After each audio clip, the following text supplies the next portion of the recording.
Good morning everyone. Good morning ma'am. पढ़ के आए कुछ? पढ़ने के लिए कुछ नहीं था। इंडेक्स।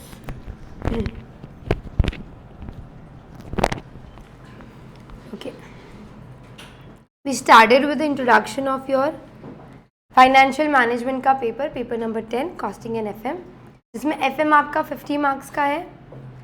एफएम के हमने दो पार्ट्स में डिवाइड किए थे आपके इंडेक्स को। एक होता है प्रोक्योरमेंट ऑफ फंड्स, मतलब फंड्स कलेक्ट करना, और दूसरा था यूटिलाइजेशन ऑफ फंड्स, जहाँ पे अलग अलग टाइप के चार ये जो चैप्टर है ये मिसलेनियस में जाएगा। ये आपके सिलेबस का मेजर पोर्शन बनेगा।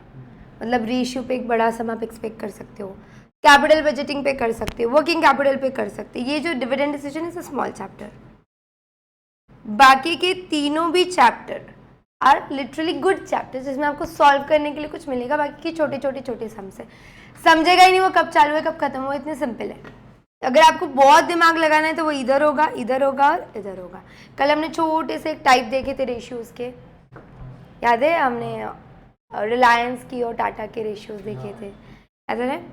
Okay, now I is telling you about a few companies. FM चालू करने से पहले first we need to understand कि लोगों की मिस्टेक क्या हुई है, वहां से आपको समझेगा importance of financial management. Talking about the company Videocon, जो मैंने आपको कल छोटा सा ग्लिम्स दिया था उसका। अभी वीडियोकॉन ये जो कंपनी है, फाउंडर कौन है?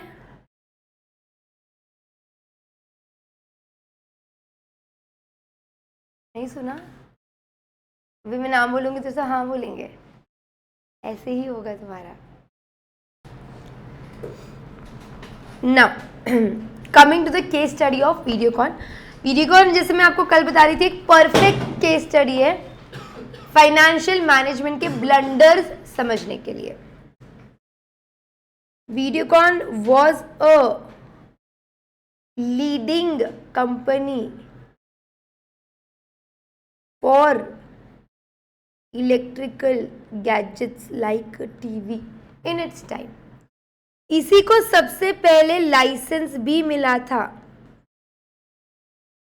कलर टीवी का। पहला इंडिया में लाइसेंस कलर टीवी का वीडियोकॉन को मिला था। वीडियोकॉन का पहले भी कुछ नाम था, किसी को पता है क्या? हा? नहीं तो उसको बाद का प्रोडक्ट है वो यार। See D2H is a product of Videocon. अच्छा, वीडियोकॉन का क्या मिस्टेक हुआ?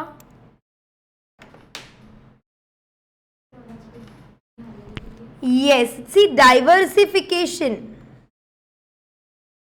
Is okay. डाइवर्सिफिकेशन का मतलब क्या है? थोड़ा इधर उधर मुंह मारना, मतलब खुद के प्रोडक्ट के अलावा और भी प्रोडक्ट बनाना। See if you are into let's say textiles and you start making some consumer product, it is diversification, right? खुद ही के इंडस्ट्री में अगर आप ज्यादा प्रोडक्ट बना रहे हो तो उसको क्या बोलते हैं हम? एक्सपेंशन। तो there is a difference between expansion and diversification. Videocon दोनों कर रहा था, वो एक्सपेंशन भी कर रहा था, वो डाइवर्सिफिकेशन भी कर रहा था, ठीक है? डाइवर्सिफिकेशन करते करते करते करते करते करते उसका क्या हो गया? ओवर डाइवर्सिफिकेशन हो गया।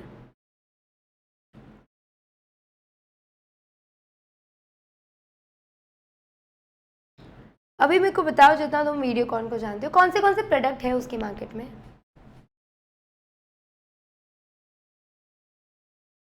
ठीक है, तुमको जितना पता है उसके बारे में, उसके हिसाब से वीडियोकॉन टीवी बनाता है, ऑब्वियसली वॉशिंग मशीन बनाता है, और डीवीडी यानी एंटरटेनमेंट, होम एंटरटेनमेंट बेसिकली, ठीक है। Now Videocon was started in 1986। 1986 में था। वेणु गोपाल दूत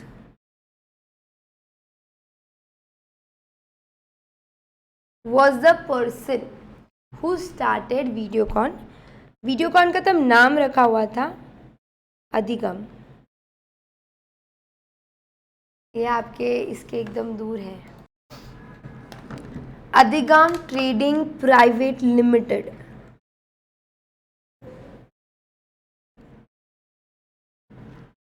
ये पहला नाम था वीडियोकॉन का और it was dealing in paper tubes. इसका पहला प्रोडक्ट था paper tubes.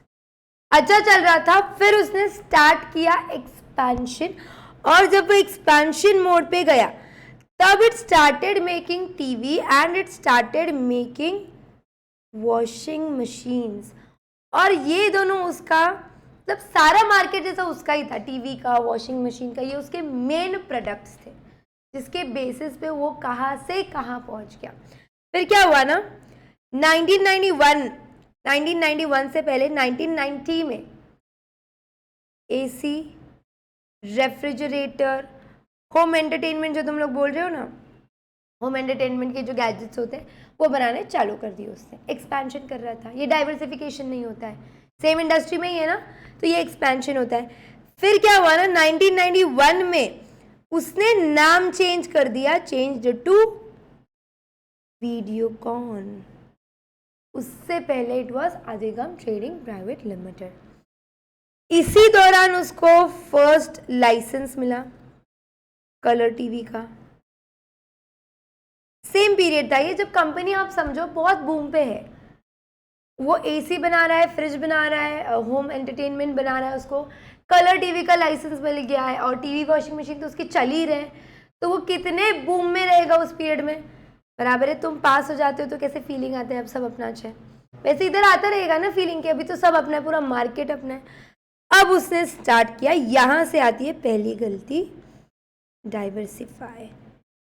Diversify good for business है, लेकिन उधर ये भी देखना पड़ता है कि अपने पास कितना पैसा है, तुम किस जगह जा रहे हो, तुम जिस जगह जा रहे हो उधर कैपिटल कितना लगने वाला है, ये सारी चीजें इंपॉर्टेंट है। इट स्टार्टेड डाइवर्सिफाइंग, और कोई बता सकता है उसे डाइवर्सिफाई कहाँ किया, विच सेक्टर? नहीं, ये तो एक्सपेंशन हुआ। सेम इलेक्ट्रिकल गैजेट में जो भी कर रहा है वो एक्सपेंशन होगा। अब वो इलेक्ट्रिकल गैजेट छोड़ के दूसरी जगह जा रहा है, वो था oil and gas. Videocon went up to oil and gas industries, चालू कर दिया उस पे काम उसने, ठीक है। अब उसने काम चालू कर दिया टेलीकॉम सेक्टर भी, टेलीकॉम यानी कि सिम कार्ड्स, टेलीकम्युनिकेशंस, वो भी चालू कर दिया उसने। डीटीएच, ये तो अच्छा चला। उसने रिटेल सेक्टर भी खोल दिया, जैसे रिटेल नहीं, रिलायंस का भी है, रिलायंस रिटेल्स, जैसे रिटेल भी चालू कर दिया। और ये सारे एक एक करके उसने सारे सेक्टर को, क्योंकि तब पैसा था, तब मार्केट में गुडविल बहुत थी, तुम जहां जाओ वहां से पैसा मिलेगा, ऐसा सिचुएशन था। और ये जो भी चीजें हैं ना, oil gas, telecom, DTH, retail, सबको लगता है हेवी इन्वेस्टमेंट। ये एक बड़ा प्रॉब्लम हो गया, ये सब चीजों को लगता है हेवी कैपिटल।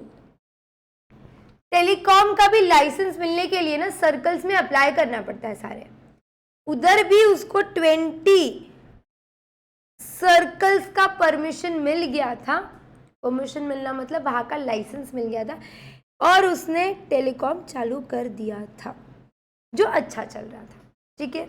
लेकिन ये सब में बहुत पैसा लगता है, बराबर है।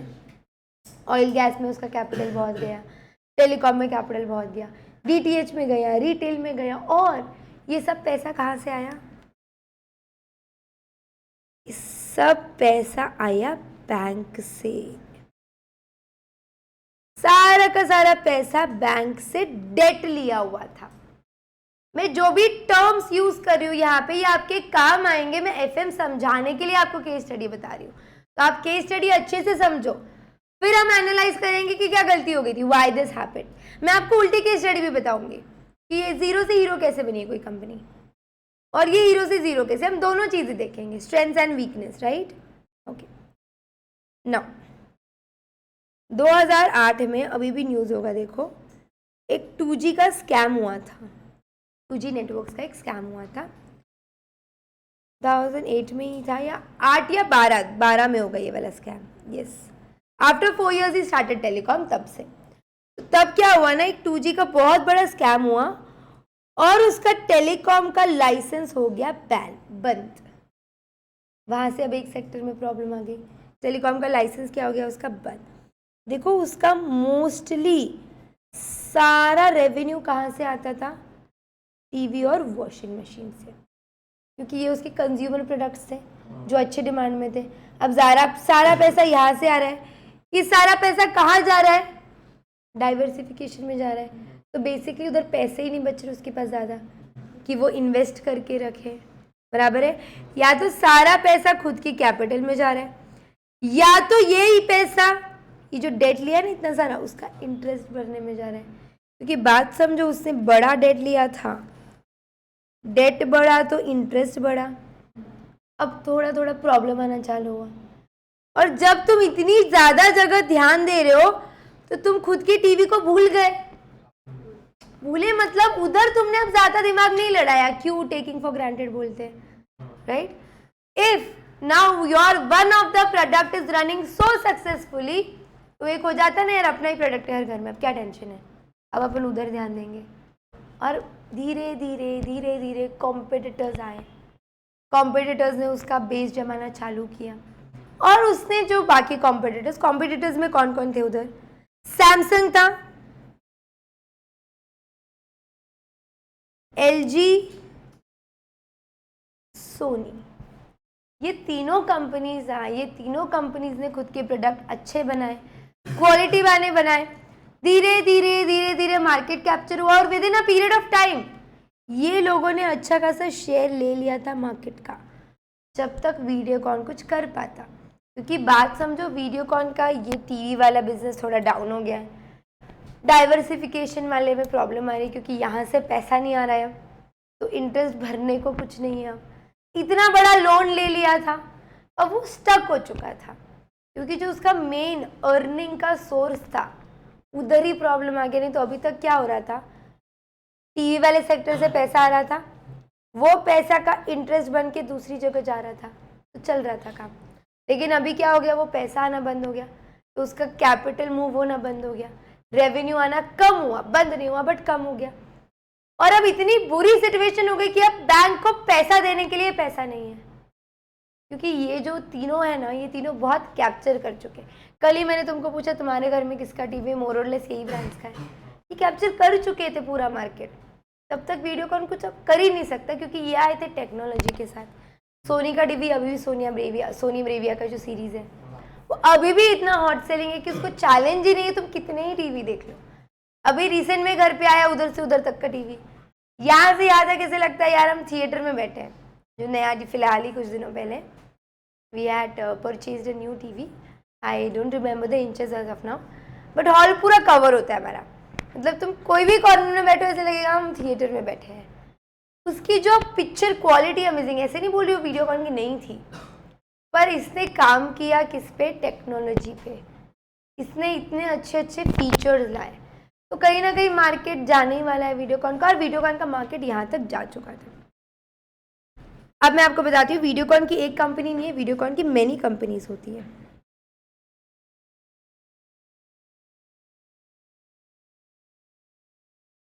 मैनी कंपनीज ऑफ वीडियोकॉन, सब लोन पे चल रहे थे, बैंक वाले लोन से। और एक मिस्टेक समझो यहाँ पे ये हुई है कि जब सबने लोन लिया ना, इंडिविजुअली नहीं लिया, फिर कैसे लिया, इन्होंने आपस की गारंटी में लिया। एक कंपनी दूसरे कंपनी के लिए गारंटी दे रही है, दूसरी तीसरे के लिए दे रही है, तीसरी चौथे के लिए दे रही है, तो एक डूबी तो पूरा सर्कल डूबा ना। समझ रहे हो बात को, सबने एक दूसरे पे गारंटी पे लोन लिया हुआ था, इंडिविजुअली लोन नहीं लिया था। अभी तुम लोन लेने जाओगे तो इंडिविजुअली लोगे कुछ, तो हम ये रख के, इसने लोन कैसे लिया था, खुद की गुडविल पे लिया था, एक दूसरे की कंपनी की और इनका था ना, जब ये लोन ले रहे थे तब तो ये अच्छे चल रहे थे, तो इनकी गुडविल थी, मार्केट में नाम था, तो इनको लोन मिलता गया। अब ये जो लोन मिला वो भी तो आपस की गारंटी पे ही मिला, तो अगर कंपनी 1 लोन नहीं पे कर पाई, 2 ने गारंटी दी थी ना, अब 2 भी तो पे करने की स्थिति में नहीं है, 2 के लिए 3 ने गारंटी दी थी, 3 भी पे करने के लिए सिचुएशन में नहीं है। सब पूरा सर्कल एक साथ डूबा वीडियोकॉन का। This was the major reason, हमने लोन भी लिया तो आपस में इंडिविजुअल पे लिया, ये उसका एक मिस्टेक हुआ यहाँ पे। अब उसको थोड़ा थोड़ा बेचना पड़ा उसका, क्योंकि पैसा चाहिए था। उसने क्या किया, उसका टेलीकॉम इंडस्ट्री बेच दिया एयरटेल को। उसने उसका डीटीएच भी सेल किया था डिश को, टाटा डिश है ना, डिश टीवी को। एक एक करके अब वो उसके जो सेक्टर्स है वो कम कर रहा था। उसने उसके असेट भी क्या किए, सेल ऑफ किए। अब वो जितना कुछ कर सकता था बेचने का काम वो बेच रहा था। क्यों? क्योंकि अब सब जगह से कुछ तो पैसा आएगा ना। और ये पैसा कहाँ लगाओगे? हाँ, हमारे पास बहुत बड़ा लोन है, लोन रीपे करने में लगाएंगे। ये सारा मनी यूटिलाइज हो रहा था लोन रीपेमेंट या इंटरेस्ट रीपेमेंट में, बट दिस वॉजंट सफिशिएंट। तुम सोचो, पूरा टेलीकॉम बेच दिया उसने, पूरा डीटीएच बेच दिया, असेट बेचना चालू किए, तो भी सफिशिएंट नहीं हो रहा था। फिर उसको फाइनली बैंकरप्सी कोड के अंदर उसका खुद का केस फाइल करना पड़ा एनसीएलटी को। क्या होता है ये? मैं बैंकरप्ट हो चुका हूँ। अब ही हैड टू एक्सेप्ट कि ही इज बैंकरप्ट। एनसीएलटी को बैंकरप्सी कोड, एक कोड होता है, एक लॉ होता है, उसके अंदर आपको खुद को क्लेम करना पड़ता है कि आप बैंकरप्ट हो चुके। तुमको पैसा नहीं मिलता है मार्केट से, पर मार्केट को पता चल जाता है अब तुम बैंकरप्ट है ना। अब ये जब बैंकरप्सी के लिए फाइल किया ना, उसका एक पीरियड होता है कि 270 एक सेकेंड 270 डेज में इसको इसका जो लोन होता है ना वो रीपे करना चालू करना पड़ता है। वो उनका कोड होता है, बट वो तो नहीं हो पाया। अभी वो सिचुएशन आ चुकी थी, अभी कुछ नहीं कर सकते तुमने बैंकरप्सी के लिए फाइल कर दिया, असेट्स जितने बेच सकते थे बेच दिए। अभी ये company was a bankrupt and it was declared. तो आप से देख रहे हो अभी क्या हुआ उसका, उससे हमको लेना देना नहीं है। हमको जो फाइनेंशियल एस्पेक्ट से समझना था। अभी भी उसके अगेंस्ट काफ़ी केस चल रहे, still all the matters are not solve. चल तो रही है, अभी भी कंपनी बंद नहीं है, लेकिन उसका क्या बोलते हैं, हैंड ओवर हुआ, फिर मर्जर हुआ किसी किसी के साथ, तो वो सब चलता रहा। हमारे लिए इम्पॉर्टेंट ये है कि उसने मिस्टेक क्या की। So what were the mistakes?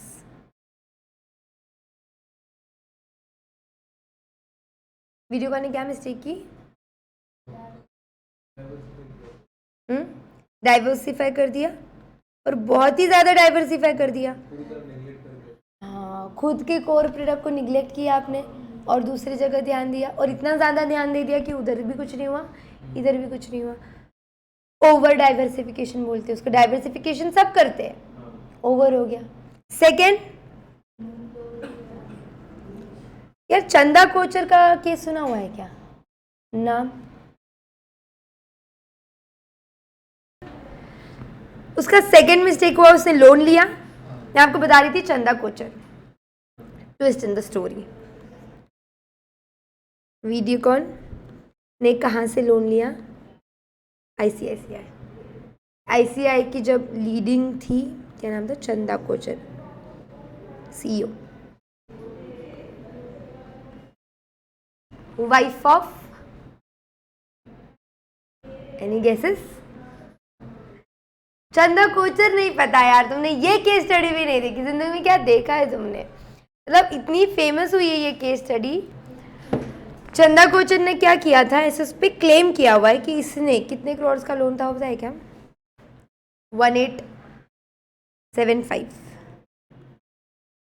Yes, 1875 crore का लोन दिया था वीडियोकॉन को, वो भी अपने खुद के बैंक के रूल्स तोड़ के।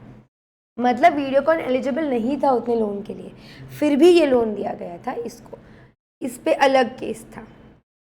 तो अब वीडियोकॉन की पूरी तरह से लग चुकी थी। We were analyzing its mistake. एक था लोन, क्योंकि आपको बात समझनी पड़ेगी। फाइनेंशियल मैनेजमेंट में एक चीज़ आप सीखते हो जिसका नाम है कैपिटल स्ट्रक्चर। मैंने आपको बताया ना, कैपिटल स्ट्रक्चर आपका एक चैप्टर है। अब ये कैपिटल स्ट्रक्चर के अंदर हम क्या देखते हैं ना कि आपका कंपनी का कैपिटल में कितना लोन रहना चाहिए, कितना डेट रहना चाहिए, कितना इक्विटी रहना चाहिए, कितना प्रेफरेंस रहना चाहिए, कितना खुद का सेल्फ ओन फंड रहना चाहिए, क्योंकि उसका अगर सही बैलेंस रहा तो कंपनी आगे चलती है। आप रिलायंस की बैलेंस शीट देखो, बाहर के external funds like loan debt देखो और उनके खुद के फंड्स देखो, फिर आपको रेशियो समझेगा बाहर के फंड्स कम है। रीजन मीन जितना ज्यादा डेट उतना ज्यादा इंटरेस्ट, फिर आपका बिजनेस अगर खराब भी हो तो इंटरेस्ट तो उतना देना पड़ेगा आप लोगों को। This was the reason of Videocon's failure, a huge failure. Debt बहुत ज्यादा उठाया, आपस में डिपेंडेंट रह के डेट उठाया और बहुत डाइवर्सिफाई कर लिया, क्यूमुलेटिव इफेक्ट्स है।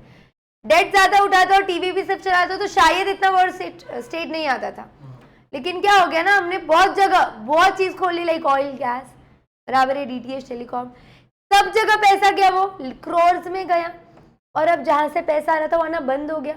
And this is the reason the decision went wrong, two decision, एक उसने डाइवर्सिफाई किया और दूसरा उसने बहुत ज़्यादा लोन लिया, उतना हमारे पास पैसा नहीं था इंटरेस्ट देने के लिए। समझ में आया? इसीलिए आप एक चैप्टर पढ़ते हो जिसका नाम है कैपिटल स्ट्रक्चर। ये आपको बताता है कि आपके कंपनी का कैपिटल कैसा होना चाहिए, कितना परसेंट डेट होना चाहिए, कितना परसेंट इक्विटी होना चाहिए, क्योंकि इससे लिंक्ड टॉपिक होता है कॉस्ट ऑफ कैपिटल। समझ में आ रहा है? आप जो कैपिटल स्ट्रक्चर चूज करोगे उसका कॉस्ट भी तो देखो ना कितना लग रहा है। अगर आपने डेट उठा लिया तो उस पर पैसा देना पड़ेगा ना, बराबर है, तो आपको वहां पे interest is your cost of capital, तो चेक करना पड़ेगा कितना कॉस्ट है। सामान खरीदने जाते तो कॉस्ट देखते हैं ना, तो पैसा भी खरीदने जाएंगे तो कॉस्ट देखेंगे ना, और ये तो रेकरिंग रहता है, हर साल होता है, और देखना पड़ेगा। इसीलिए आपका कैपिटल स्ट्रक्चर का डिसीजन, कॉस्ट ऑफ कैपिटल का डिसीजन सही होना चाहिए। समझ में आया? ये केस स्टडी पक्का 2019 में उसकी शायद जो 13 कंपनीज थे उसको कंसोलिडेट करने बोल दिया था फिर वीडियोकॉन के। 2019 में 13 कंपनीज को कंसोलिडेट करो, एक करके चला। ऑयल एंड गैस भी उन्होंने बंद की रहेगी, या ऑयल एंड गैस पे इन्वेस्टिगेशन चल रहा था सीबीआई का, वो भी किसी चीज़ में कुछ इलीगली हो गया तो शायद पकड़े गए थे, ऐसा कुछ हुआ, तो अभी कुछ नहीं, गया ही है, ऐसे मान के चलो तुम। क्लियर? सो ये केस स्टडी थी जहां पे हमने क्या देखा, वीडियोकॉन बहुत ऊपर से बहुत नीचे आ गया उसकी कुछ गलत डिसीजंस की वजह से। अब मैं आपको एक और केस स्टडी बताऊंगी जहां पे वो कंपनी कुछ भी नहीं थी और उसके राइट डिसीजंस की वजह से वो कंपनी बहुत ऊपर आ गई है। अब ये राइट डिसीजंस ही है जो आपको मैटर करते। फाइनेंशियल मैनेजमेंट में भी तुम सीखोगे कि क्या कैसा करना है, अल्टीमेटली तुमको ही राइट डिसीजन लेना है। आगे जाके तुम्हारे पास ऑप्शन रहेंगे। एफएम ऐसे कॉस्टिंग जैसा नहीं एक आंसर दे देता है, एफएम तुमको बोलेगा देख ऐसा किया जाता है, दिस इज द आइडियल, अब तुम चूज करो तुम्हारे हिसाब से। तो financial management is whole about decision making. Example, तुमको इन्वेस्ट करना है, शेयर्स में भी कर सकते, बराबर है क्या, बॉन्ड्स में भी कर सकते, एलआईसी में भी कर सकते, म्यूचुअल फंड में भी कर सकते, योर चॉइस है तुमको कहाँ करना है। तो वो सही डिसीजन लेना ही आपको फाइनेंशियल मैनेजमेंट सिखाएगा। अब इधर रॉयल एनफील्ड पता है ना, is royal Enfield a company?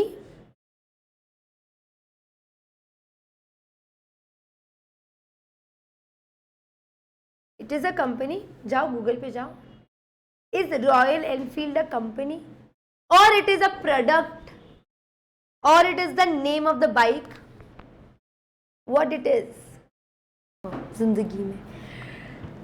Royal Enfield is a section of एक मोटर्स है जिसका नाम है एशर। हाँ, अब याद आया? हाँ, एशर मोटर्स करके। Asher Motors was it zero, negative पे था ये, और सिद्धार्थ करके एक इंसान आया, Siddharth Lal, in the age of 27 उसने ये जो एशियर मोटर्स का एक ब्रांड है रॉयल एनफील्ड, उसको यहाँ से कंपनी तक लेके गया। ये एट द एज ऑफ वो भी 27। मैं आपको बता दी हुआ क्या। रॉयल एनफील्ड इंडियन कंपनी है क्या? नहीं, this is a myth, India में चलता है। Eicher Motors is a British company.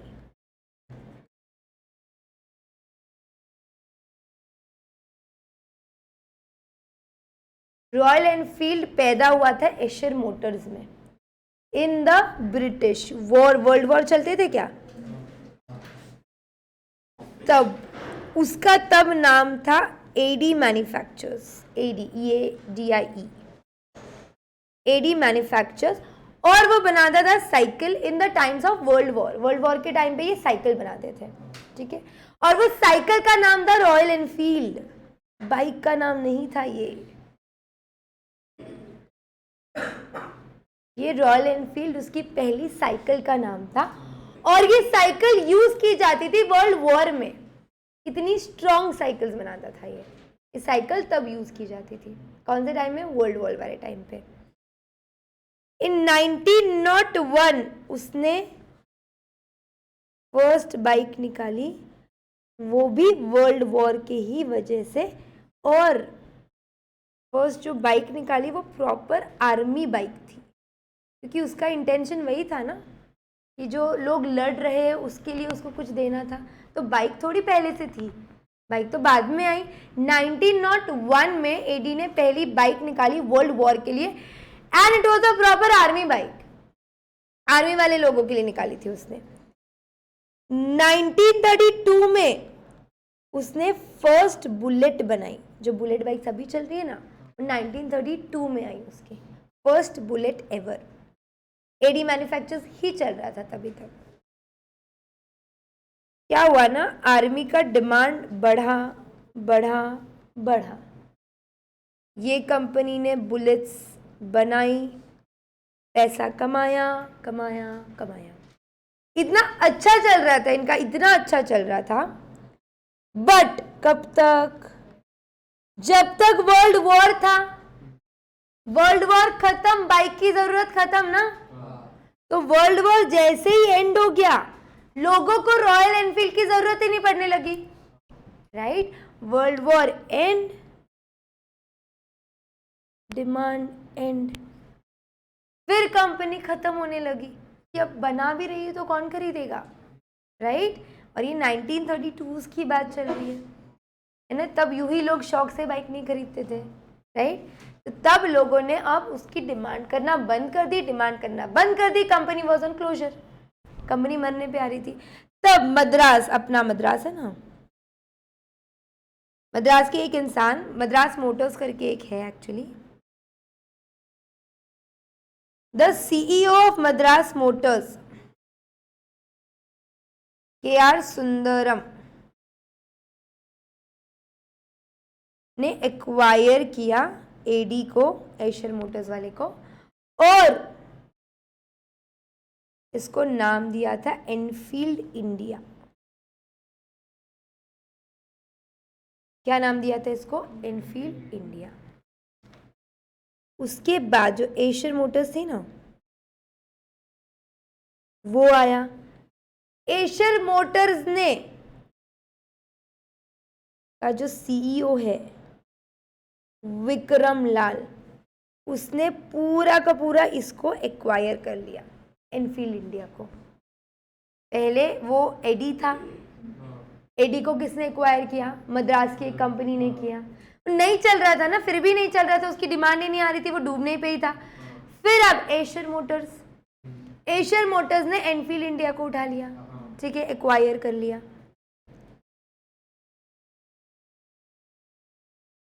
But he was not happy with the deal, क्योंकि चल तो तब भी नहीं रही थी वो, है ना, इधर से इधर एक्वायर होने से थोड़ी वो बढ़ने वाली थी कंपनी। तो ये कंपनी अभी भी नहीं चल रही थी, यानी was not happy with his decision, he wanted to close this down. उसको ऐसे लग रहा था ये लॉस का सौदा हो गया हमारा, तो बंद करना था इसको। उसने ऐसे डिक्लेयर कर लिया था कंपनी कुछ काम की नहीं, इट इज अ लॉस। फिर आया विक्रम लाल का सन सिद्धार्थ लाल। सिद्धार्थ लाल ने ये कंपनी को टेक ओवर किया, एशर को नहीं, एनफील्ड को टेक ओवर किया और बोला मेरे को 2 साल दो, मैं कंपनी को यहां से यहां लेकर जाऊंगा। He wanted 2 years. In the year 1999 उसने टेक ओवर कर लिया और बोला अब ये कंपनी मैं देखूंगा 2 साल के लिए, give it to me dad वाला चीज, ठीक है। नाउ अब इसने भी बहुत ट्राई किया, वेज एंड मीन्स निकाले, फिर अभी क्या किया ना, उसने कुछ अप्रोच बदले और वो कुछ अप्रोच बदलने के बाद से ये जो बाइक है, ये अभी तुमको पता है रॉयल एनफील्ड कितने अच्छी बाइक है। ये टाइम पे जब उसने इसको उठाया था ना, तब वो बाइक 0 थी, किसी को चाहिए ही नहीं थी। और आज का एरा देखो, royal Enfield is one of the most royal bikes. ये अभी का इसका market share, leading market share in those kind of bikes like Ducati, like Harley, royal Enfield, जो इनका मार्केट है ना, वो भी वो 94% ग्रैब्स कर रहा है अभी भी। तब वो 0 था, अभी वो इतना हीरो हो गया है। कैसे? ऐसा सिद्धार्थ ने क्या किया? व्हाट? उसका सबसे पहला डिसीजन था, उसके ना बहुत कंपनीज है एनफील्ड, अब ये क्या करते हैं ना, जो भी बड़े कंपनीज होते हैं ये बहुत छोटी छोटी कंपनीज बना के रखते हैं फॉर वेरियस रीजंस। उसने बोला हम इतनी जगह ध्यान ही नहीं देंगे ना, डाइवर्सिफिकेशन का उल्टा। उसने 15 में से 13 कंपनीज को शट डाउन कर दिया कि हमको इतनी जगह ध्यान ही नहीं देना है, हम सिर्फ इसी पे ध्यान देंगे। He literally shut down every company, बोला हम सिर्फ एनफील्ड पे काम करेंगे। ये उसका पहला और बेस्ट डिसीजन था। क्या हो रहा था ना, वही चीज 10 जगह देखो, 10 जगह देख रहे हो, कोई भी अच्छा नहीं चल रहा है, उससे अच्छा तुम एक जगह देखो और उसको एक्सपर्टीज लाओ। ये उसका पॉइंट ऑफ व्यू था और उसे एग्जीक्यूट किया। उसने वो टेक ओवर कर लिया था, now he is the owner. इसे हर कंपनी आज से बंद चलेगी तो बस एनफील्ड, अब हम सिर्फ एक ही कंपनी पे सब काम करेंगे, बाकी के कंपनीज उसने शट ऑफ किए। सेकेंड चीज, उसने वहां के फाइनेंस को समझा, तुम्हारे पास कितना फंड्स है, कितने की ज़रूरत है, अकॉर्डिंगली। अब ये तो समझ में आ गया पैसे की ज़रूरत है और ये ज़रूरत सारी लोन से फुलफिल नहीं करनी चाहिए। उसने क्या किया पता है? उसने बोला अपने को अपना सेल बढ़ाना ही पड़ेगा। सेल बढ़ाने के लिए वो खुद एक कंज्यूमर बना। वो बाइक को लेके जाता था अलग अलग जगह पे खुद चला के, क्योंकि ना रॉयल एनफील्ड फेल होने का रीजन इनिशियली ये भी था कि उसमें बहुत ग्लिचेस थे। अगर आप कभी इसकी हिस्ट्री पढ़ोगे तो कभी उसका पाइप चोक हो जाने का, इंजन फेल हो जाने का। It was not a reliable bike earlier. उसके स्ट्रक्चर में बहुत ड्रॉबैक थे और ये सबको पता था, इसलिए लोग खरीदते भी नहीं थे। उसने क्या किया, एज अ कंज्यूमर बाइक को उठाया, he used to take it in the mountains, the difficult roads specially, और फिर देखता था क्या क्या प्रॉब्लम आ रही है, फिर वो प्रॉब्लम को ठीक करने के लिए उसको फिर उसके इंजीनियर्स को बोलना पड़ेगा। तो वो खुद एक कंज्यूमर बना और जब वो ये कंज्यूमर बना तो उसने प्रॉब्लम फेस की। लेकिन एक और प्रॉब्लम था, रॉयल एनफील्ड का लुक जो है वो लुक से भी बहुत चलता है, बिकॉज रॉयल एनफील्ड की बाइक्स अलग ही दिखती है, रॉयल होती है, मतलब it is really nice to. उस बाइक में और तुम नॉर्मल बाइक में कोई फर्क दिख के आता है, अच्छा लगता है रॉयल एनफील्ड देखिए यार कुछ तो अच्छा है, तो उसका वो लुक भी मेंटेन करना था, पर इंजन में भी चेंजेस करवाने थे। वो एक बहुत बड़ा हर्डल था ये बाइक के लिए, क्योंकि देखो अगर आपको स्ट्रक्चर इंटरनली चेंज करना पड़ता है तो बाहर से उसका एक्सटर्नल भी चेंज करना पड़ता है। मेरे को मेरी इंटरनल चेंज करनी थी तो मेरे को एक्सटर्नल चेंज करना पड़ा। वैसे ही अगर आपको इंजन चेंज करना था, इंजन में कोई चीज़ नहीं है, ज़्यादा डालनी है, तो आपको स्ट्रक्चर चेंज करना पड़ेगा। तो उसको स्ट्रक्चर सेम रखना था और इंजन में चेंजेस करवाने थे, और ये सबसे बड़ा टास्क था, which hiring proper expertise, putting up money where it is needed. ऐसी चीज़ करके उसने क्या किया, लुक भी मेंटेन किया, कंज्यूमर के पॉइंट ऑफ व्यू से प्रॉब्लम भी समझे, उसको रिजॉल्व भी किया, और फिर वो बाइक का स्ट्रक्चर ठीक किया, मतलब चलाते हुए लोगों को प्रॉब्लम नहीं आएगा। फिफ्थ चीज़ जो उसने मेंटेन की थी वो है रॉयल रहना। मतलब क्या, उसके देखो बहुत बाइक्स है, 150 सीसी के भी है, इसका मिनिमम कितना रहता है, 350 सीसी बराबर है रॉयल एनफील्ड की बाइक्स। इसका नॉर्मल बाइक्स 150 सीसी, उसके पास ये भी ऑप्शन था कि 150 सीसी वाले बाइक्स पे शिफ्ट हो जाए। बोला नहीं, हम बनाएंगे तो यही बनाएंगे जो हम कंटिन्यू कर रहे थे, have faith in your product, हम इसको ठीक करेंगे, जो प्रॉब्लम आ रही है उससे तुम डील करो, पैसा बाहर से ज्यादा मत लो, पैसा अर्न करना चालू करो तुम्हारे प्रोडक्ट से, क्योंकि तुम्हारा पैसा ही तुम बिजनेस में डालोगे वो चलेगा ना, बाहर से लेके डालोगे तो रिटर्न देना पड़ेगा उसको कुछ, बट अगर आपने खुद के ही प्रोडक्ट का सेल बढ़ा दिया तो तुमको जो पैसा आएगा वो यूज कर सकते हो तुम तुम्हारे बिजनेस में। ये पॉइंट ऑफ व्यू लेके चला था, और इसीलिए मैं आपको बोलती हूँ आपको आपके डेट्स को लिमिट में रखना पड़ता है। ऐसा नहीं है लो ही मत, बट ऐसा भी नहीं है बहुत ले लो। दो जो फाइनेंशियल पॉइंट ऑफ व्यू से बहुत इंपॉर्टेंट डिसीजंस थे वो था एक ही कंपनी शट डाउन करना, दो फाइनेंशियल पॉइंट ऑफ व्यू से इंपैक्टफुल डिसीजन था, एक कंपनी शट डाउन करना, दूसरा फाइनेंस की जितनी जरूरत है उतना ही लो, बाकी का खुद का मार्केट बनाओ, वहां पे बेचो, वो पैसा यूज करो। समझ में आ रहा है? उसने और भी कई चीजें की, उसका शोरूम रिवैम्प किया, अच्छा इंफ्रास्ट्रक्चर दिया सो दैट तुम उसके शोरूम में जाओगे तो अच्छा फील आएगा, ये एक्सटर्नल चीजों पे भी बहुत ध्यान दिया, मतलब पैसा वहां यूटिलाइज किया जहां जरूरत थी, एक्सपर्टीज हायर करना एटसेट्रा एटसेट्रा। समझ में आया? Sure. So we have seen 2 case studies and 2 companies so far. One which was good and went bad because of bad decision making of FM, and one which was bad and went to good because of right decisions of financial management. इसीलिए it is all about FM. अगर आप financial management का सही decision लेना सीखते हो तो या तो आप कंपनी वीडियोकॉन रहोगे या तो आप कंपनी रॉयल एनफील्ड रहोगे, इट डिपेंड्स कि तुम अपने डिसीजंस कैसे लेते। क्लियर? पक्का? From tomorrow will be starting with a chapter. Theory वाला पार्ट में इनिशियली लेती भी नहीं हूँ क्योंकि थ्योरी ऐसे पढ़ के नहीं समझेगी, आप थोड़ा सम्स करोगे जैसे हमने ओएम में अप्रोच रखा था। सम्स जब प्रैक्टिकली करते तो थ्योरी ऑटोमेटिकली लिखने आती है, थ्योरी रटना नहीं है हमको, ये सब्जेक्ट रटने वाला नहीं है और ये तो बिल्कुल नहीं है सब्जेक्ट, तो हम प्रैक्टिकल सम्स करेंगे, साइमल्टेनियसली हम उसकी थ्योरी करेंगे। Right? Clear? Okay, bye bye.